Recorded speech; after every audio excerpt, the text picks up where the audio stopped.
फलों से लद रही हैं बेलें। लौकी की बेलें आप देख रहे हो, ये सामने ये मेरे टेरेस गार्डन में लगी हैं और लदी हुई हैं लौकी के फलों से। तो ऐसी कौन सी खाद मैं डालती हूँ जिससे इतनी ज़्यादा फ्रूटिंग मेरे यहाँ पे हो रही है। लौकी की बेलों में देखिए गुच्छों में फूल फल आ रहे हैं किस तरीके से। तो आज इस वीडियो में शेयर करूँगी कौन सी खादें मैं डालती हूँ जिससे इतनी ज़्यादा फ्रूटिंग हमें मिलती है।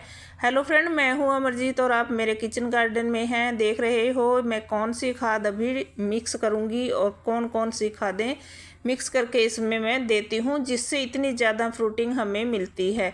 अगर हम ऑर्गेनिक तरीके से सब्जियां उगा रहे हैं तो हम फिर ऑर्गेनिक खाद ही डालेंगे, बाहर से हम रासायनिक खाद कोई नहीं डालेंगे। मैं नहीं डालती हूँ कोई भी बाज़ार वाला खाद या कोई भी स्प्रे वाली कोई रासायनिक दवाई। तो देखिए आप देख रहे हो कितने सारे फलों से फूलों से लदे हुए हैं पौधे। देखिए ऐसे लग रहे हैं पौधे जितने फूलों से भरे हुए हैं और फलों से जैसे ये नकली फल लगाए हो लेकिन ये असली लगे हुए फल हैं और असली ही पौधे हैं। तो छोटे छोटे कंटेनर में भी मिट्टी को अगर हम इस तरह से बनाते हैं और ऐसी खादें उनमें डालते हैं तो हमारे जो पौधे हैं अच्छी फ्रूटिंग करते हैं और अच्छी ग्रोथ करते हैं। तो ये मेरे पास जो भी खाद है मैंने लिए हैं, कुछ मैंने ये देखिए 2 खाद लिए हैं। एक गोबर का खाद है और किचन कंपोस्ट से जो मैं बनाती हूँ वो खाद है। और एक ये देखिए ये पैकिंग वाला है, ये बाज़ार वाला है, ये भी ऑर्गेनिक है। ये है केचुआ खाद जिसे वर्मी कंपोस्ट बोला जाता है। अगर आप के पास गोबर की खाद इस टाइम पे बरसात के मौसम में नहीं है तो आप इस चीज़ को डाल सकते हो, लेकिन मैं इसे सब्जियों में नहीं डालती हूँ क्योंकि सब्जियों के लिए हमें कंटेनर भी बड़े चाहिए होते हैं और ये थोड़ी महंगी आती है, तो मैं इसको नहीं खरीदती हूँ। मैं गोबर खाद ही डालती हूँ सब्जियों वाले पौधों में। ये सिर्फ मैं फूलों वाले पौधों के लिए यूज करती हूँ और वो भी अगर जब मैं पौधे लगा रही हूँ फूलों वाले तो मैं गोबर खाद ही डालती हूँ और किचन कंपोस्ट। जब मैं ऊपर से थोड़ी खाद देती हूँ जो फूलों वाले पौधे हैं तब मैं इसका यूज करती हूँ वर्मी कंपोस्ट का। तो ये तो रही वर्मी कंपोस्ट की बात। और अब आ जाते हैं, देखिए ये है जो किचन के कचरे से हम बनाते हैं खाद वो है, और जो गोबर की खाद होती है वो है। तो पुरानी खादें हैं ये। और ये एक और खाद है, ये सबसे पावरफुल खाद है, इसी से होती है इतनी ज़्यादा फ्रूटिंग और भर भर के लौकियाँ लगती हैं बेलों पर। आपने देख लिया है कितनी सारी फ्रूटिंग हो रही है। ये मैंने कूट कर ले ली है, इसे आसानी से कूटा भी जा सकता है, जैसे ये पीस ले सकते हैं आप, ग्राइंडर भी कर सकते हैं। और ये साथ में मैंने ली है राख, फंगीसाइड का काम करती है और इसमें पोटेशियम होता है, तो ये हमारे पौधों को खाद का भी हमारे पौधों में काम करती है।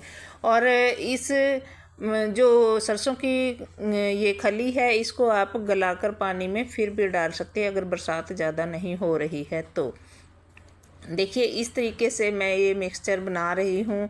और इसमें अभी मैं अगर कोई कीड़ा वगैरह आपको ये है कि जब हम खादें डाल रहे हैं तो कोई कीड़ा वगैरह हमारे पौधों में ना लगे जड़ों में, तो इसके लिए आप हल्दी भी डाल सकते हैं। मैं थोड़ी सी हल्दी डाल रही हूँ, वैसे मैंने फंगीसाइड के लिए राख भी डाल दी है, लेकिन अगर हम थोड़ी सी हल्दी भी मिक्स कर दें तो फिर कीटों से भी बचे रहेंगे हमारे जो पौधों की जड़ें हैं वो। तो इस तरह से इस खाद को हम मिक्स करके अच्छे से और अपने पौधों में इसको देंगे।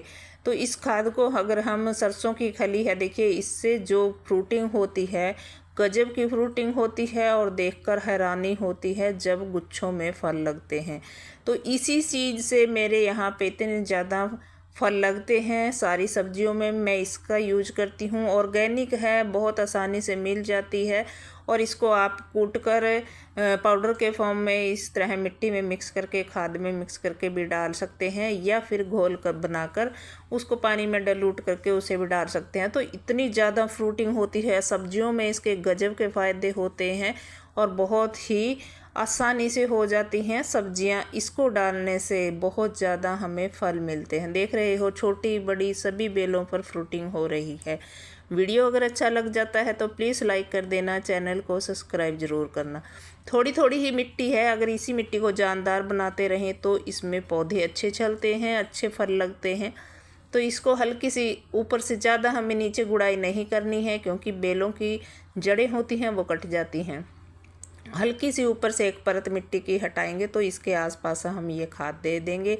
जब वाटरिंग करेंगे तो इसकी जड़ों में ये खाद जाएगा और हमारे पौधे को न्यूट्रिशन मिलेंगे और ज़्यादा से ज़्यादा हमारे पौधे पर फल आएंगे, ग्रोथ अच्छी होगी। तो इस तरीके से आप भी डाल सकते हो इन खादों को और पा सकते हो ज़्यादा से ज़्यादा फ्रूटिंग अपने पौधों से। तो आशा करती हूँ आपको वीडियो अच्छा लगा होगा। अगली वीडियो में फिर मिलती हूँ और देखते रहिए। इसी तरह से मेरे गार्डन में फ्रूटिंग जितनी भी ज़्यादा होती है और आपको भी आइडिया देती रहूँगी कि कैसे होती है इतनी ज़्यादा फ्रूटिंग, क्या क्या खादें डालकर। तो आप भी आइडिया लेकर लगा सकते हो, डाल सकते हो। फिर मिलती हूँ।